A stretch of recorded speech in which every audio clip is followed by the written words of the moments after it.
Hello everyone, and welcome to The Darkest Hour. I'm your host, Amanda Jane. Have you ever put something somewhere, but later you couldn't find it in that same spot? I mean, of course you have. Who hasn't? Am I right? Then maybe you find it later, somewhere completely different, or the 17th time you've looked in the same spot, you find it. Or perhaps you never find it. Regardless of the outcome, they're all usually equally as frustrating. But what if it wasn't just carelessness that made these things disappear? And in some cases, reappear? What if it was all much more deliberate? By another entity, or possibly by the universe itself? Well, I guess that's what makes these stories so very interesting. So, let's get started, shall we?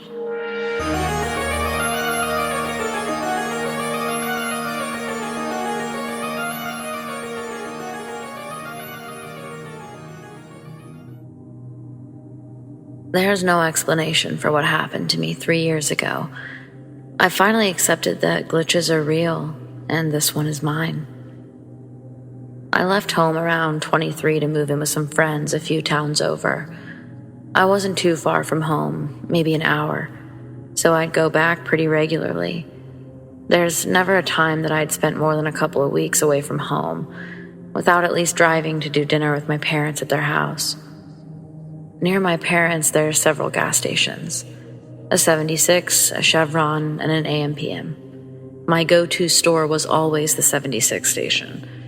It was a bit hidden compared to the others, less busy, with the best candy selection, and somehow the cheapest cigarettes. So 3 years ago, even though I had just been to see my parents a week prior, they told me I basically had to come home for my sister's graduation party. I made one of my roommates come with me since he wanted to check out my hometown anyways, or maybe he just wanted to check out my sister. Either way, he was a carpool buddy. Naturally, as we get closer to my parents, I tell them that we're going to stop off at the 76 and grab some munchies and anything else. As I turn down the road toward the 76, I realize it's not there. At least the large sign wasn't showing from this distance like it normally does. We drive a bit further and still nothing. We get there officially and nothing is there. I mean, something's there, but it's not the 76. I tell my friend to get out Waze and look up 76. Part of me was willing to accept I took a wrong turn, but most of me knew that literally wasn't possible. He tells me what I already know. This is where the map says 76 is, or where it's supposed to be. My friend says they probably closed it down, literally in a week, 2 weeks max, and with no remnants of a 76 at all. The building wasn't even remotely the same, and all it said on it was bank. What the fuck? I loop around the block a few times. Everything is exactly where it should be, but no matter how many times I pass the 76, it's still just bank. My friend is starting to think I'm insane, telling me to give up already. So I do. Well, we still needed snacks, so we head to the AM/PM, and then to my parents'. We'd been there for a while, yakking it up with family, friends, etc. Eventually, my friend comes up while I'm talking to my dad and sister, and he's laughing, saying something about how I was in such distress when the gas station disappeared. I interrupted him a bit and direct a question to my dad and sister. When did they completely demolish and rebuild where the 76 used to be? They both look at me like I'm crazy, and my friend says, "See, he just can't let it go." My dad laughs, my sister too, both ready to inform us that we're wrong, that the 76 is still there. In fact, my sister still goes there all the time. This sort of argument ensues back and forth until finally I tell my sister that we're going to hop in the car and she's going to come with us and I'm going to prove her wrong. So that's what we did. We hopped in the car. My friend put 76 into Waze and we started the journey. Except this time, when we turned, I saw the sign immediately. And then there was the gas station, like it had never left. It wasn't a strange building that said bank anymore. I look at my friend and he's on my page. My sister's laughing, like, how the fuck did you miss this? I drive around the block, and then a bunch of other blocks too. The 76 never moves, and bank never shows back up. My sister didn't even entertain my claims, only budging slightly when my friend kept vouching for me. This whole no way thing went on forever, but in the end, it was the same. Nothing changed. I would appear to look crazy to everyone, except my friend. It's left me feeling like I just don't always trust the world we live in, I guess. I just have no clue, but 3 years later, this shit still blows my mind.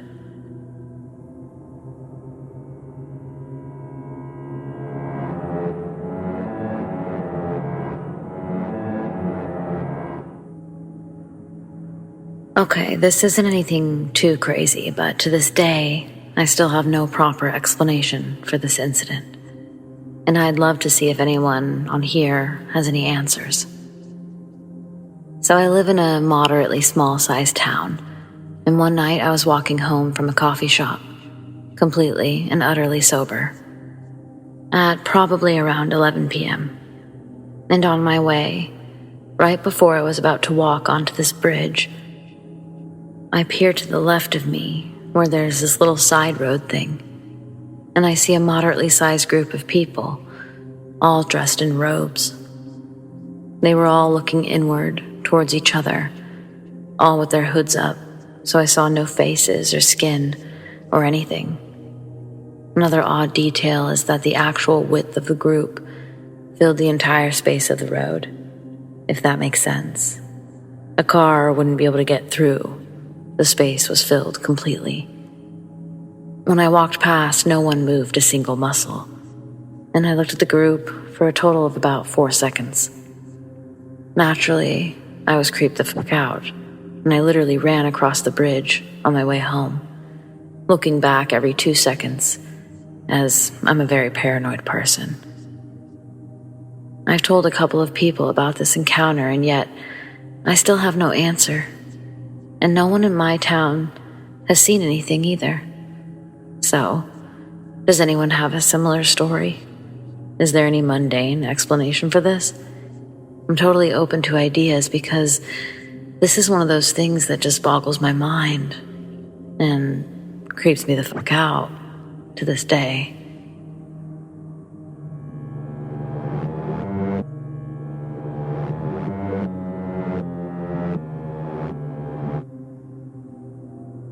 I had a pretty terrifying thing happen to me the other night. A bit of backstory: I'm 18 and a leader in a Boy Scouts of America troop. The troop I'm affiliated with is about 50 minutes from where I live, and to get to it, you have to go through a larger town of 50,000 plus people. This town is split in half by a river, and the part of the city north of the river is considered to be the rougher part of town, with a higher homeless population. After the scout meeting, I drove around town to see all the Christmas lights, and eventually I made my way into the rougher area. I drove past some nice decorations and turned down a side street. There were street lights at every intersection, but it was nearly pitch black in between the streets, right where the alley is. As I turned, I saw someone in a black coat just standing in the middle of the road, right where the alley is, with their arms at their sides. They started walking towards me slowly and raised their arms up in the air like they were signaling me. I had recently watched a video where a young woman waved a car down on a dark road and had people with her, and had what I could only guess were evil intentions. As soon as I saw this person in the darkest part of the street, my blood ran cold, and I backed up and drove away as fast as I could, while still paralyzed with fear. In hindsight, I probably could have called police dispatch to see if that person had actually needed help, but Who knows? I should really invest in a dash cam.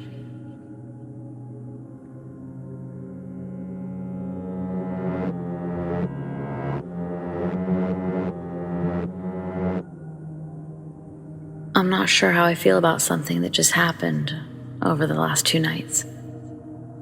I've been dating this guy for about a month and everything's been great. Not only is he attractive, but he's normal and funny and kind. He's basically a catch.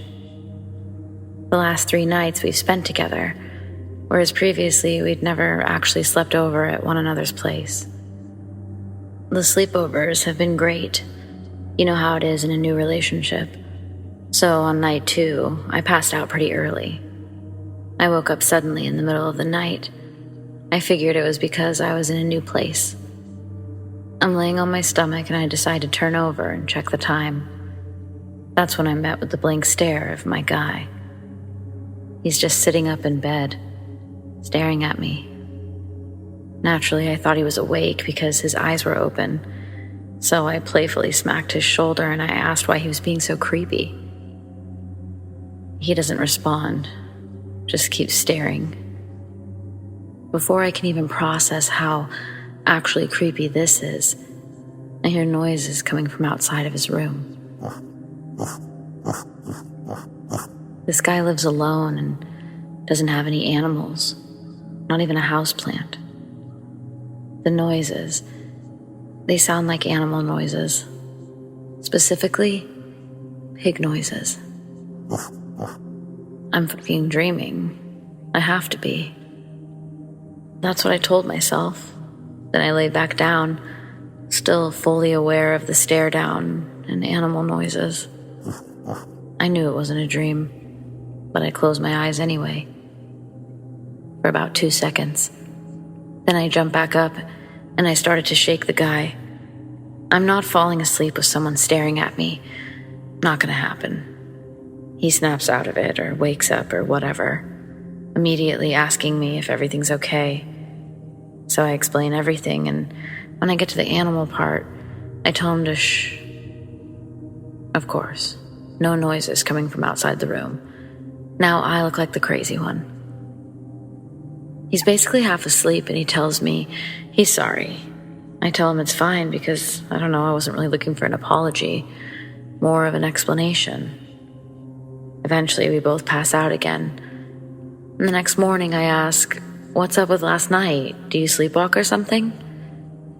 According to him, no, he doesn't sleepwalk, and usually sleeps through the night. No issues. I tell him, well, maybe he does sleepwalk and just doesn't know. He makes a joke about me hearing animal noises and says, "What if I made all this up?" We laugh, haha. That was about as much as I got out of it. And for some reason, I was okay with it. Something about being daytime and having to go to work made the whole situation seem silly and far away. So, last night, we decided to stay at his place again because it's closer to both of our jobs, and he doesn't have roommates. I forget all about the night before until it's time to go to bed. I fell asleep before even getting through a full episode of Dexter. But, like the night before, I woke up suddenly. So this time, the first thing I did was look over at my guy. He's still sleeping, not staring. But I'm filled with this horrible sinking feeling in my stomach. It took me a minute to register that it was fear, but more like pure terror. I laid there in silence for a minute, and then I could hear the sound of someone breathing shakily. It wasn't my breathing, and it wasn't my guy's breathing. So who the fuck was breathing right now? It grew louder and louder, and it was incredibly disorienting. I couldn't tell where it was coming from, if it was close or far away. I literally hid myself under the blankets, and I just tried to pretend it wasn't happening. And I was doing well, closing my eyes, humming. I didn't even stop humming to see if the breathing had stopped. Everything would have been fine if I didn't start to feel movement. The feeling scared me so much I stopped humming. The breathing It hadn't stopped. In fact, I now knew that it was close to me, but I refused to move the covers. I started to kick my legs towards my guy to wake him up, but he's not there. I ripped the blankets off my head, and my ears are filled with this breathing sound, and then I spot my guy in the dark, standing in the far corner of the room, facing the wall. What the fuck? I didn't even bother waking him up this time, at least not immediately. Instead, I ran my ass to his bathroom. I needed silence from this breathing. The moment I walked out of his bedroom door, it practically slammed on me. The door literally hit me on the way out. But at least the breathing was gone. The only thought that I had at that moment, besides total fear, was I left my fucking purse in his room, so I couldn't just dip out right then and there. I sat on his couch for literally forever. I watched the clock go from 3 to 4 a.m. I don't know if it was exhaustion or pure insanity, but I went back into his room. My guy, still in the corner, and against everything I was feeling right then, I went to wake him up. I told him to go back to bed. I made up a lie that I had to go into work early, and I left. I hopped in my car, drove towards work, parked in a Walmart parking lot nearby, and just wrote all of this out. Basically, I've been stewing about it ever since. I'm now off work, and though I'm not due to stay over there or even see him for the next 2 nights, he wants to spend the weekend together. His place, of course. But I cannot imagine going back there. I mean, sleepwalking is one thing, totally fine. Especially when it's your only red flag, so to speak, but what the fuck is wrong with this guy's house? Like, what am I really dealing with here?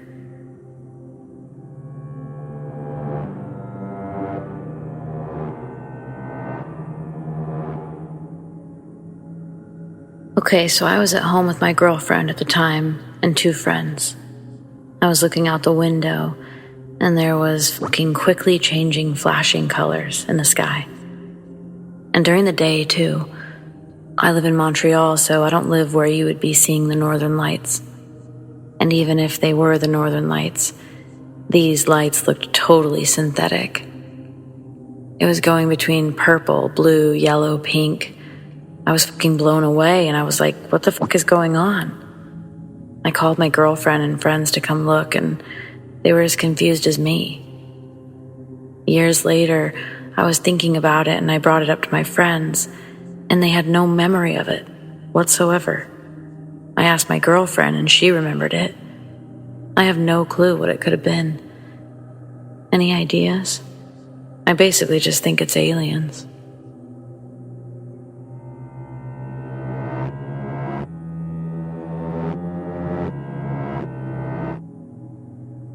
So I have a bunch of the same guitar pick.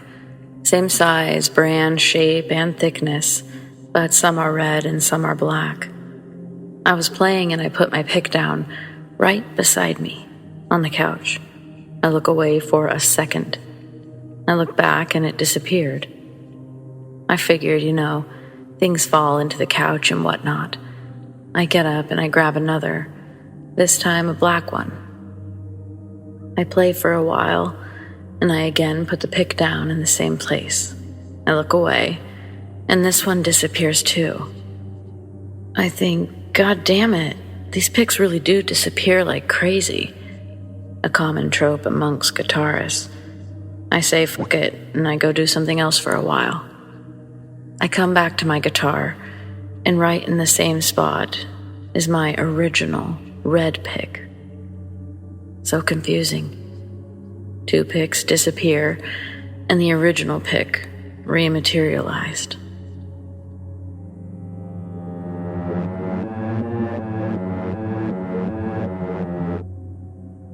I was doing some work in the garage, and later I left through the garage door. I started walking away from the house, and I felt eyes looking at me. I look back and I see my sister looking at me through the living room window. We wave at each other, and I keep going on my merry way. Later, I referenced how I could feel her looking at me, and she said, "What are you talking about?" And I said, "When I waved to you as I was leaving." She had no idea what I was talking about. To make it even more weird, she was apparently at work at the time.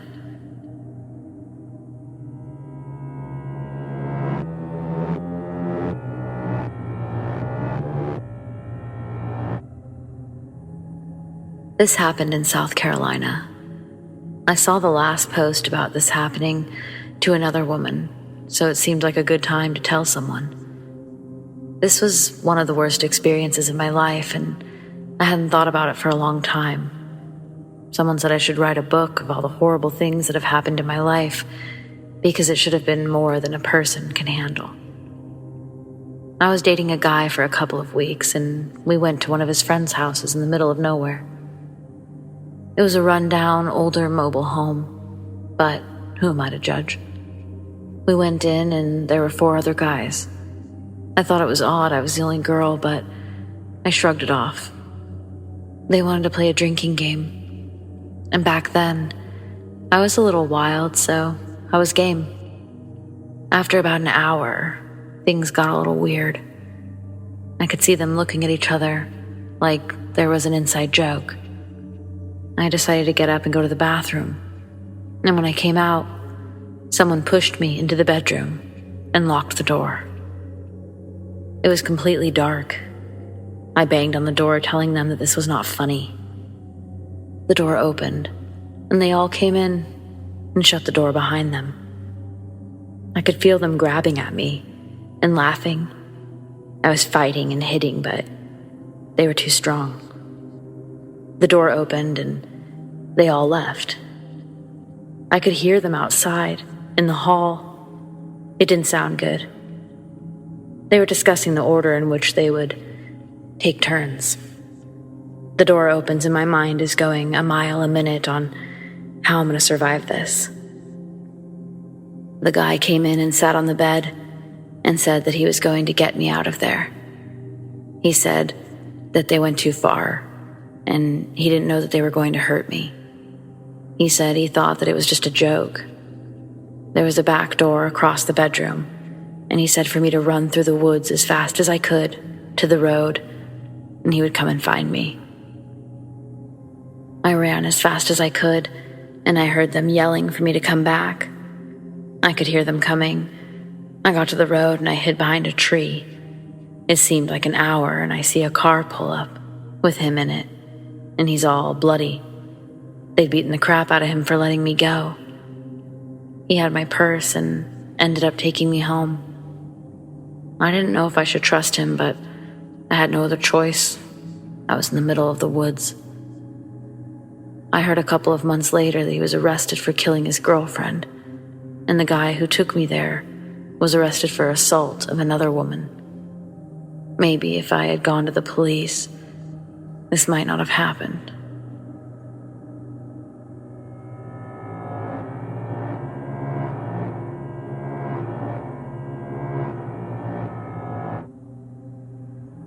In 2001, I was living with my dad and 2 brothers in a small house my dad had just purchased. One night, I heard breaking glass outside, so I jumped up and went out into the hallway to investigate. I looked out the bathroom window first.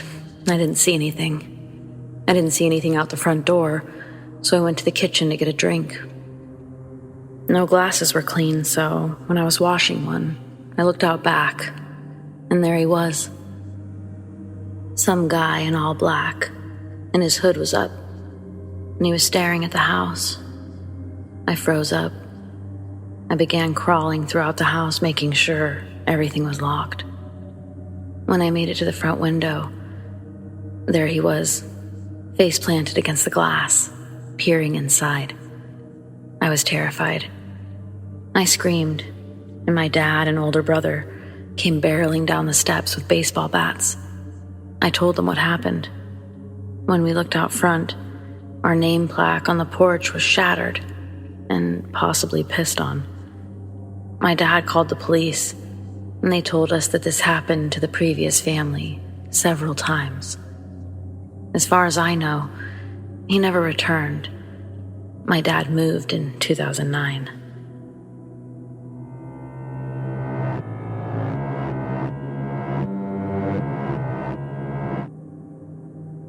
Okay, so this was probably middle of summer, late 2000s. I'd been gifted a Ouija board. Being from the South, I grew up in a Civil War town where battle was fought. My friends and I were bored, and one night we decided to use it. So I researched how to use it right. Salt circle, always say goodbye, flip the board over when you're done. Anyways, we played it on the lawn of the courthouse. Being the small, old southern town that this was, it was also where they had the hanging gallows. We sit there. It was really late at night. I trust my friend and he trusts me not to move it. So we start with the basic, is anyone there? The I moves to yes. Me and my friend are really into it now. We ask who. This is where it freaks me out and has stuck with me for years. It spells out dog. We asked dog how they died. They said war. Then it really said it did not like Jeff. That's my name. So here I am all freaking the fuck out. We keep going just a bit longer. We asked it why it didn't like me. It spelled out that it wanted to kill me. Needless to say, I moved the glass to goodbye, and I flipped the board over. So, I truly believe that it works. Just gotta trust who you play with and be as safe as you can.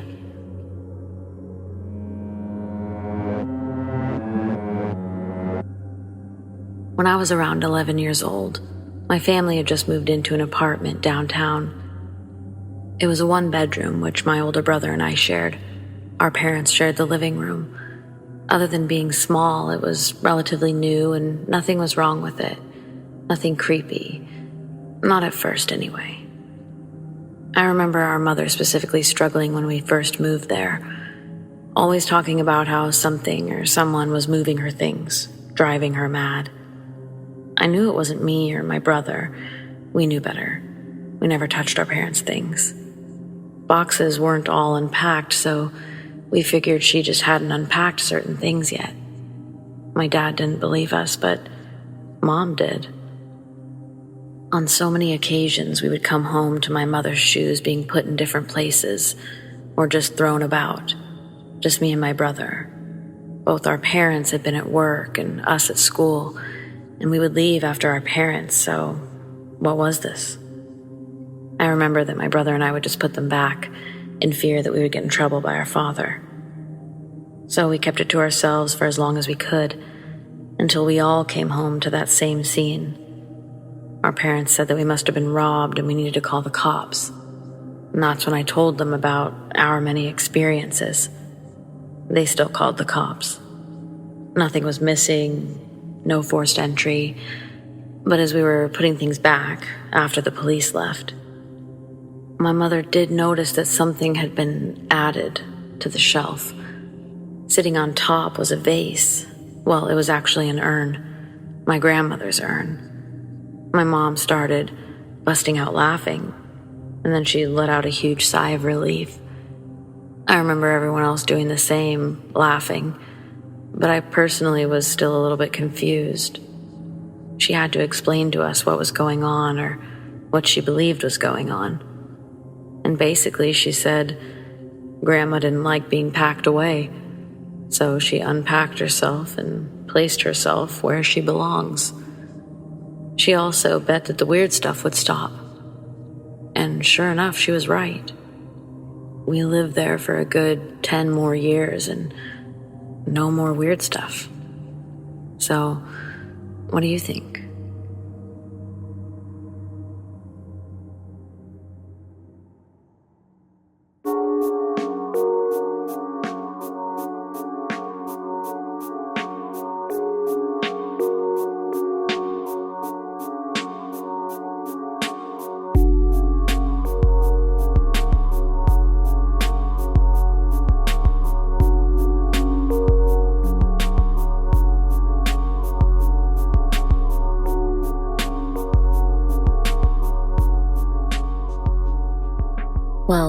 friends, we've reached the end of tonight's episode, but be sure to join me every Friday night for a brand new one. Thank you to everyone for listening, and thank you to everyone who shared their stories. If you love The Darkest Hour and you never want it to end, be sure to hit that subscribe button, tap the like, and the notification bell. Do you have stories like these? I'd love to share them. Send them to me, amandadarkesthour@gmail.com. You can also follow The Darkest Hour on Instagram @TheDarkestHourYT. Stay spooky.